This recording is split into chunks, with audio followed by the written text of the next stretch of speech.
હવે સફળતાની વાત કરીએ તો ઘણા બધા લોકો સફળતાને સમજતા નથી. ચલો મારે તમને પૂછવું છે સફળતા એટલે શું?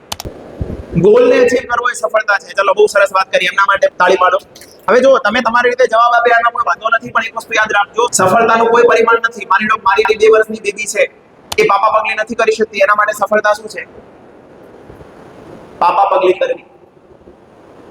અને પાપા પગલી કરે ને એટલે બહુ ખુશ થઈ જાય. ક્રિકેટરમાં વિકેટ લઈ કરે છે ને, જેવા બૂમો મારે ને એવી ખુશ થઈ જાય છે, એના માટે એ સફળતા છે. કોઈ છોકરો 10મામાં ફેલ થાય છે, 2 વર્ષથી ટ્રાય આપે છે, 3જા વર્ષમાં ટ્રાય આપે છે, એના માટે સફળતા શું છે? 10મામાં પાસ.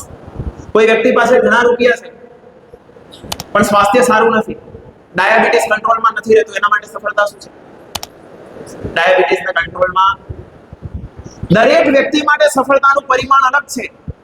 તમે સફળતાને ક્યારે ડિફાઇન ન કરી શકો કે તમે કોઈ એક લેવલ મેળવી લેશો કે અહીંયા પહોંચી ગયા, ત્યાં પહોંચી ગયા, આટલું કમાયા ને એટલું કમાયા તમે સફળ થઈ ગયા. નો, સફળતા તો એ છે કે તમે જે કામ કરો છો એને તમે કેટલું બેસ્ટ કરો છો, એ સફળતા છે.